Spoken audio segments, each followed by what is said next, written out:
bien rigolé aussi. Juste la deuxième partie, justement sur votre transformation physique, j'ai trouvé que c'était plutôt bien trouvé aussi, mais que c'était un peu plus long, que ça manquait de... Je sais pas, je trouve qu'il manquait quelque chose, que c'était moins fin que la première partie en tout cas. Et j'avais une question du coup, comment en fait, parce que là vous avez posé un constat sur le fait du jeunisme, etc. Et comment vous, Guillaume Canet, vous gérez ça, vous, sur votre image aujourd'hui? Comment vous faites en fait pour gérer ça? Et je gère pas ça, moi. Parce que par exemple, comme ça vous fait peut-être quelque chose, comme vous disiez, même si vous le dites avec beaucoup de... Comment je vis ça, vous voulez dire? Oui, par exemple avec Marion Cotillard, comme vous avez dit, là, pour Brad Pitt, ou même sur votre image à vous, que vous faites... Bah, il y a un moment, il y a un choix, c'est soit... et là, ça, c'est deux choses. C'est l'image au niveau de la vie privée, de comment les gens rentrent dans la vie privée, ça, c'est une chose. Et après, le fait de vieillir, de comment... en fait, votre question, c'est comment je gère le fait de vieillir, en fait. L'image que, comme vous dites dans le film, avec l'image qu'ont les gens sur vous par rapport au fait de ce que vous avez fait avant, ce que vous devenez. Le problème, en fait, c'est que... Les journaux, etc. En fait, il y a une part de choses sur lesquelles on est forcément touché. On ne peut pas ne pas être touché par certaines choses. Quand, par exemple, on vous annonce la grossesse de votre femme alors que ça fait même pas 2 mois et que la famille n'est pas au courant, c'est jamais très agréable. Quand vous avez un mec qui rentre chez vous le jour de la naissance de votre fils et que vous finissez à la gendarmerie le soir, qui vous gâche la plus belle journée de votre vie, c'est jamais très agréable. Donc il y a des choses comme ça qu'on vit comme on essaye de les vivre au mieux, mais c'est des trucs qu'on essaye de gérer au mieux. Mais c'est pas toujours évident. Après, il y a des côtés tellement merveilleux dans ce métier que ça fait quand même la balance. Donc voilà, on fait avec.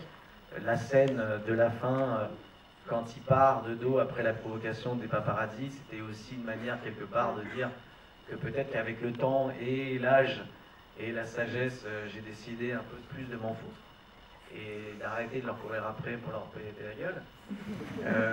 Et que voilà, que maintenant, je pense que aussi je suis arrivé à un stade où voilà, ils font leur travail, ils font leur truc, que ça nourrit plein de gens, et puis bah, tant mieux. Et puis moi, je me suis rendu compte aussi à un moment que de toute façon, quoi qu'il arrive, quoi que je fasse, les gens vont se faire une idée, comme je disais tout à l'heure. Donc je vis avec, et puis je sais qui je suis moi. Et c'est ça le principal en fait. C'est le jour où je me perdrai, là-dedans, ça sera plus grave. Mais moi, je sais qui je suis. Voilà. Et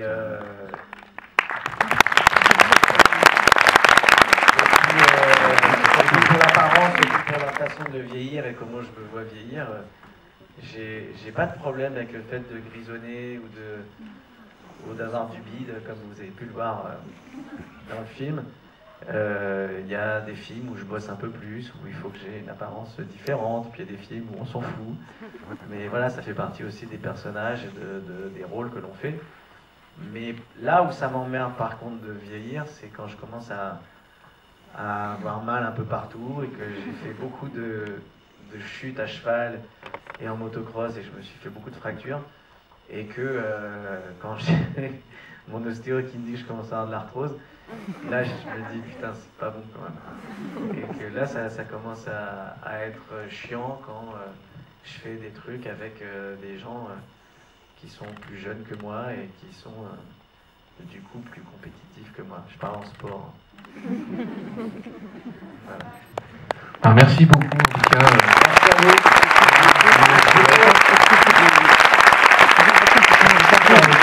Je vais juste dire une petite chose. Bon, comme vous l'avez compris, voilà, et comme Madame l'a très bien dit, si ça vous embête pas, d'ici la sortie, il reste une semaine, de préserver cette seconde partie, surtout vous deux, de pas trop en parler, de pas trop parler de cette deuxième partie, pour que les gens au moins aient cette surprise quand ils vont voir le film.